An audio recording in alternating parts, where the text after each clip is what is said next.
반갑습니다. 네, 오늘은 1교구 헌신 예배로 예배를 진행합니다. 김필동 목사님께서 저에게 1교구 헌신 예배니까, 첫 시작하는 헌신 예배니까 헌신 예배에 맞춰서 말씀 한번 준비해봐라 라고 하셨는데 제가 부족해서 그러지는 못했습니다. 그런데 오늘 제가 잘 묵상하면서 헌신 예배, 헌신이라는 말을 묵상해 볼 때 그 헌신이라는 말이 꼭 저에게 맞는 말인 것 같았습니다.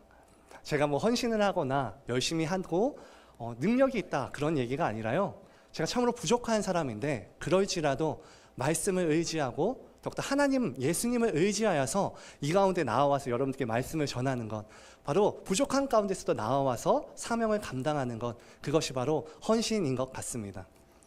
여러분, 오늘의 말씀을 보기 원합니다. 오늘 마태복음 12장에서는 안식일에 대해서 논쟁하시는 그 두 번째 사건을 볼 수 있습니다. 이것을 통해서 말씀을 전할 텐데요, 인간의 진정한 쉼은 예수님 그리고 말씀입니다 라는 제목으로 오늘의 말씀을 전하도록 하겠습니다. 오늘의 말씀은 9절을 통해서 보면은 회당에서 진행되고 있음을 알 수 있습니다.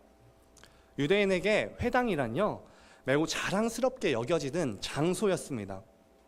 이 회당의 기원은 정확하게 알 수는 없지만 주전 6세기에 바벨론에 이스라엘 백성들이 포로로 잡혀갔을 그때에 성전에 갈 수 없게 되자 율법을 지키려는 그 노력으로 모세오경을 연구하고 토론하기 위해서 그 지역적으로 작은 그런 소그룹으로 모인 그런 작은 소그룹에서부터 시작되었을 것이다 라고 추정을 합니다. 그리고 시간이 지나면서 이 회당은 그 근처에 사는 유대인들이 나와서 예배와 교육을 담당하는 그런 작은 성전으로 사용되었고요.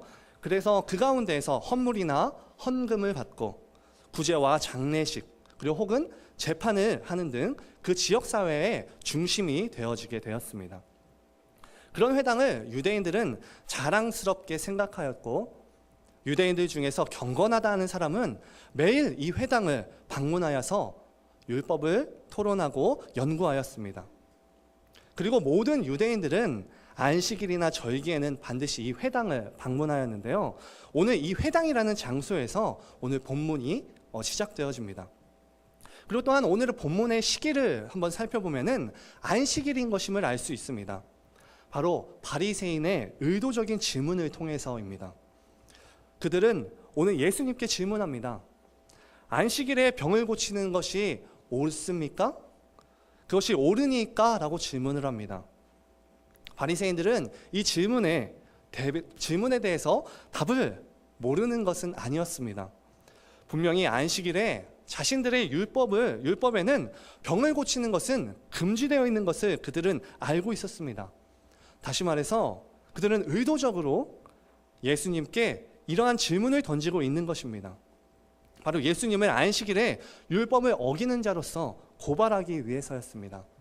랑게라고 하는 한 학자는요, 오늘 본문에 등장하는 손 마른 사람을 데리고 온 사람 또한 그 바리새인이었다라고까지 이야기하면서 그 손 마른 사람을 의도적으로 데리고 와서 예수님을 시험하였고 고발하려고 했다라고까지 합니다.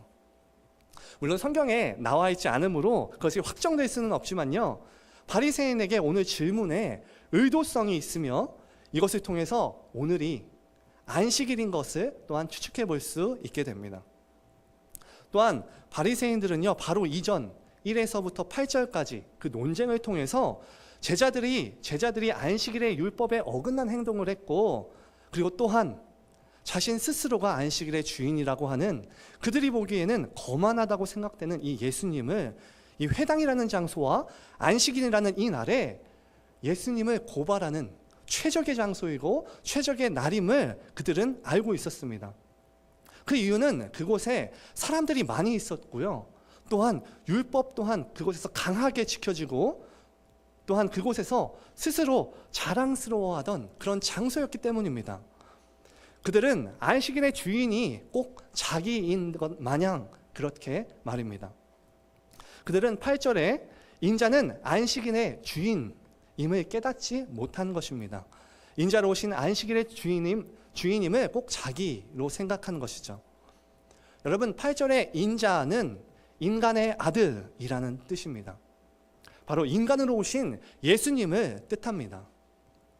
예수님은 신의 모습으로서 우리에게 등장하신 것이 아니라 우리와 같은 인간의 몸으로 오셨습니다.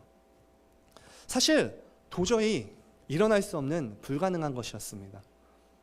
죄가 없으신 하나님이 죄의 옷을 입고 있는 인간의 모습으로 내려오셨다는 건 말입니다. 왜 인자, 바로 사람의 아들인 육신을 가지신 분으로 예수님께서 오시는 것일까요? 이것은 로마서 8장 3절에서 4절을 한번 읽어보면 알 수 있습니다. 여러분 한번 찾아보기 원합니다. 로마서 8장 3절에서 4절까지 말씀입니다. 로마서 8장 3절에서 4절 말씀입니다.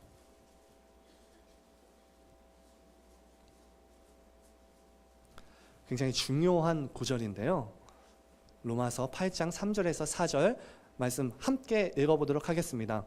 율법이 육신으로 말미암아 연약하여 할 수 없는 그것을 하나님은 하시나니 곧 죄로 말미암아 자기 아들을 죄 있는 육신의 모양으로 보내어 육신의 죄를 정하사 육신을 따르지 않고 그 영을 따라 행하는 우리에게 율법의 요구가 이루어지게 하려 하심이라. 여러분 한 번 읽고는 사실 바로 이해하기는 어려운 구절인데요. 성경을 보시면서 한번 말씀을 같이 한번 들어보시면 좋겠습니다. 오늘 3절에 율법이 육신으로 말미암아 연약하여 할 수 없는 그것, 즉 이것은 인간이 율법을 만족시키는 것, 바로 그것을 인간은 절대로 할 수 없다라고 말하십니다. 하지만 그 불가능한 것을, 바로 그것을 하나님께서 하시니 자신의 죄 없는 아들을 죄 있는 육신의 모양으로, 즉 죄를 대속하는 것을 의미하는데요. 즉 죄를 대속하여서 4절의 말씀, 육신을 따르지 않고 그 영을 따라서 행하는 우리, 바로 이것은 구원을 받은 자들에게 율법의 요구가 이루어진다는 것입니다. 여러분, 자 쉽게 말하면요, 다시 말해서 예수님께서 인자로 오신 이유는 우리로 하여금 율법의 죄와 의무로부터 해방시키기 위해서라는 것입니다. 따라서 예수님이 안식일의 주인이라는 그 말씀은요, 안식일이라는 감당할 수 없고 까다롭고 복잡한 율법의 멍에에서 벗어나게 하고 그 날의 주인인 예수님께로서 진정한 쉼을 얻을 수 있으리라 라고 하는 의미가 내포되어 있는 것입니다. 우리의 인생은요, 예수님으로부터 진정한 안식을 얻을 수 있는 것입니다. 여러분, 하지만 오늘의 말씀 가운데 바리새인들은 율법 안에 갇혀서 진정한 주인인 예수님을 바라보지 못하는 가운데 있고, 그래야 해서 안식을 누리지 못할 뿐만이 아니라 또한 큰 오류를 범하고 있습니다. 바로 사람보다 양을 더 중요시하고 있다라고 하는 것입니다. 예수님께서는 이것을 지적하시는데요, 오늘의 말씀 11절과 12절의 말씀에서 볼 수 있습니다. 이 당시의 율법에는요, 이러한 내용이 있었습니다. 안식일에 최대한 몸도 안 움직이고 최대한 절제를 해야 하는데, 만약에 길을 가다가 동물 한 마리가 구덩이에 빠진 것을 본다면 그 빠진 동물에게 웅덩이에서 안식일을 바로 꺼낼 수 없으므로 안식일에 나의 최대한 절제하며 안 움직이고 안식을 취해야 하므로 그 동물을 꺼내지 않고 그 동물이 그 안에서 죽지 않을 정도로만 음식을 넣어주어야 한다고 율법에 써 있었습니다. 만약에 혹시나, 그리고 그 율법에는 혹시나 그 동물이 목숨이 위험할 경우에만 사람이 직접 그 동물을 끌어내어야만 한다라고 써 있었습니다. 이것은 실제로 탈무드에 등장하는 내용인데요. 그런데 오늘 예수님께서는 그런 율법에 적혀있는 내용을 바로 사람과 비교하면서 설명하십니다. 그러한 미물인 양, 그런 동물보다 사람이 더 우선이다. 그러니 안식일에 양을 구하는 그러한 선보다 사람에게 선을 한 것이 더 옳은 것이다 라고 말씀하십니다. 예수님께서는 참으로 명쾌하십니다. 예수님께서 율법이라는 틀에서 벗어나서 인간을 위해서 안식일의 율법을 더 정확하게 그리고 명확하게 재정비하시고 진정한 의미를 가르쳐주고 계신 것입니다. 곧 그 당시에 바리새인들은요, 율법은 하나님의 것이므로 꼭 지키면서 살아야 된다고 하지만 그 안에서 율법을 통해서 자신을 본 것이 아니라, 자신을 비교해 본 것이 아니라 사람과 사람을 비교해서 보고 누가 더 잘 지키는지 자신의 뜻대로 정하기 시작한 것입니다. 그래서 율법을 통해서 누가 더 나은 사람이고 누가 더 못난 사람인지를 판단하는 데만 사용하고 있었다는 것입니다. 결국에 그들은 율법을 더욱더 어려운 것, 지킬 수 없는 것을 스스로 추가해서 율법의 벽을 점점점 높여놓고 있었던 것입니다. 사실 율법의 의미는 율법을 지킴을 통해서 하나님과 자신을 바라보고 그 안에서 자신의 연약함과 죄성을 바라보고 회개하는 용도로, 그리고 그 율법 안에서 죄를 용서하시는 그런 인자이신 예수님을 바라보게 하는 것이 율법의 목적이었습니다. 하지만 그러지 못하고 율법 자체가 예수님이 아닌 서로 사람을 비교하면서 누가 더 잘났고 누가 더 못난 사람인지 판단하게 되는 그런 기준이 되었을 뿐만이 아니라, 그러다 보니 사람을 겨우 양보다 못한 존재로 여기게 되어버린 그런 율법이 변질되어 버린 것을 예수님께서는 지적하신 것입니다. 그렇게 예수님은 오늘 가르치십니다. 그리고 또한 손 마른 자를 고치시고요, 또한 그분은 전파하십니다. 여러분, 성경 공부를 통해서 배우시지 않으셨습니까? 예수님께서 가르치시고 고치시고 전파하시는 이 3대 사역인데요. 예수님의 세 가지 사역인데요. 근데 오늘 말씀에 조금 독특한 부분이 있습니다. 오늘의 말씀에서 가르치시고 고치시는 그런 사역을 하시는데요, 전파하시는 그 사역에 대해서는 굉장히 독특한 면을 볼 수 있습니다. 15절에 예수님께서는요, 머무르셔서 전파하시는 것이 아니라 떠나시려고 하십니다. 그리고 16절에는요, 예수님 자신에 대해서 나타내지 말라고까지 경고하십니다. 만약 예수님께서 그 장소에 계셨다면 더욱더 하나님의 말씀을 전하셨을 것이고, 또한 자신을 제자와 그 무리들을 통해서 전파하라고 하셨으면 더 좋았을 텐데, 예수님께서는 자신을 나타내지 말라고 하시면서 함구령을 내리시는 것입니다. 우리들의 생각으로는 거기서 더 전파하고 더욱더 고치셨으면 예수님을 따르는 무리들이 더 많이 늘어나고 예수님을 통해서 구원받은 사람들이 많아졌을 텐데, 우리는 그렇게 생각하는데 말입니다. 왜 예수님께서는 그 장소를 떠나려고 하신 것일까요?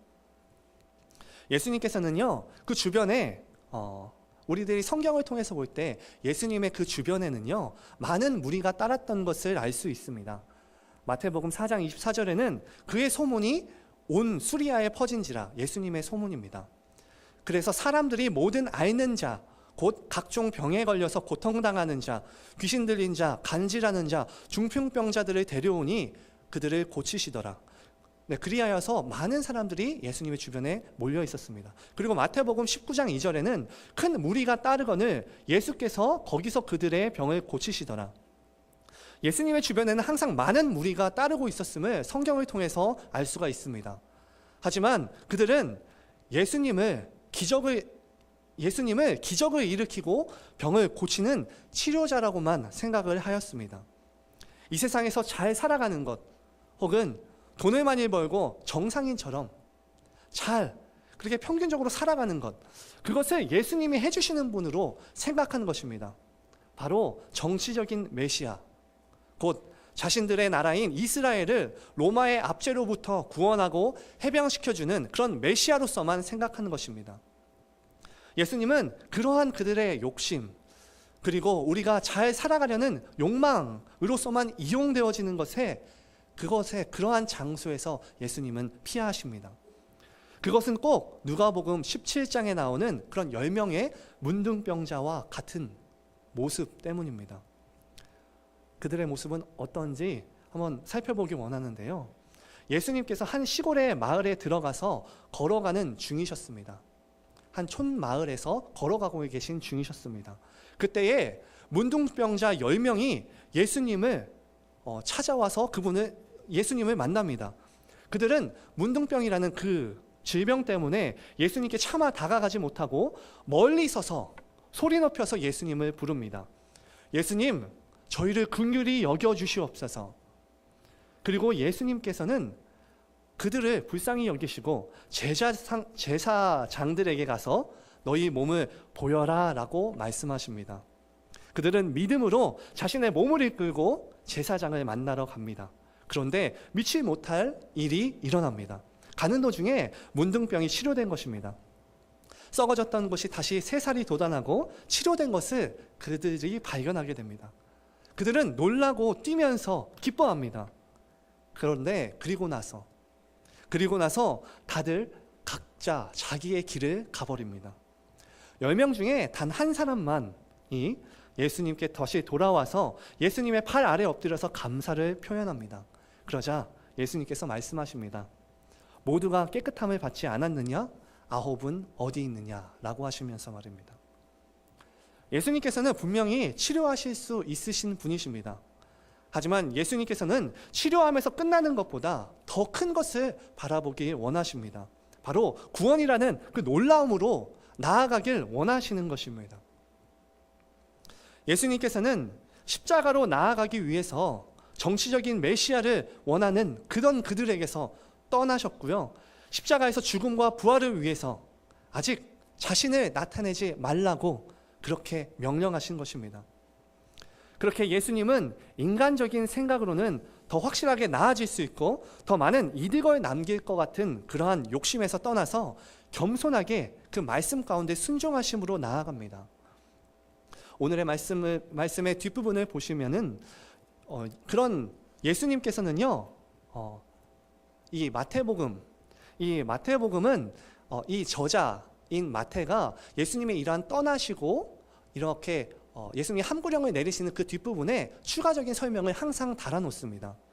바로 이 17절 이후에 그렇게 부연 설명을 해놓는데요. 예수님께서 이렇게 하신 이유가 무엇이냐? 그것은 바로 구약에 예언된 그 말씀을 성취하기 위해서라고 마태복음은 항상 이렇게 그 뒷부분에 부연 설명을 해놓습니다. 여러분, 그러한 예수님을 오늘 말씀을 통해서 바라볼 때 하물며 우리들은 어떠해야 하겠습니까? 하나님이신 예수님께서도 말씀에 순종하여서 때로는 피하시고 침묵하십니다. 예수님 자체가 하나님이시므로 자신의 뜻과 의지대로 행하실 수 있었습니다. 하지만 그분은 예언된 말씀에 순종하심으로 침묵하시는데요. 여러분, 하물며 우리가 하나님이신 예수님 그리고 그 말씀 자체이신 그분께서 말씀에 순종하신다면 하물며 우리는 어떠하겠습니까? 어떠해야 하겠습니까? 말씀만을 우리의 등불로 삼아서 그 말씀을 항상 마음에 묵상하며 그 말씀에 순종하면서 살아가야 할 것입니다. 오늘의 이 침묵은 마가복음 9장 9절에 인자가 죽은 자 가운데서 살아나는 때까지는 본 것을 아무에게 이르지 말라 하시니 라고 말씀하시면서 이 침묵은 부활 때까지가 그 기간임을 알 수 있습니다. 부활이 곧 복음의 전파의 시작이며 부활이 곧 구원의 완성이기 때문입니다. 예수님께서는 우리에게 주신 구원의 완성의 사역을 마치시기 위해서 겸손의 모습을 유지하기 원하신 것입니다. 또한 그 구원은 바로 예수님의 죽으심과 부활의 사건을 통해서 이후에 제자들은요, 이 안식일을 지키는 것보다 예수님의 부활의 사건을 통한 우리의 구원의 기쁨을 축하하고 예배하기 위해서 예수님의 부활하시고 그 다음날 안식일 후 첫날인 바로 우리가 지키는 지금의 주일에 예배하기 시작한 것입니다. 바로 초대교회에서부터 그러한 모습을 볼 수 있는데요. 여러분, 그러므로 주일은 율법을 지켜야만 하는 그런 피곤하고 경직된 날이 아니라 우리 부활의 기쁨을 누리며 축하하고 서로 감사하며 하나님의 사랑을 전달하는 그런 기쁨의 날이 되어야 하는 것입니다. 우리의 연약함을 감당하시려고 인자로 예수님께서는 오셨습니다.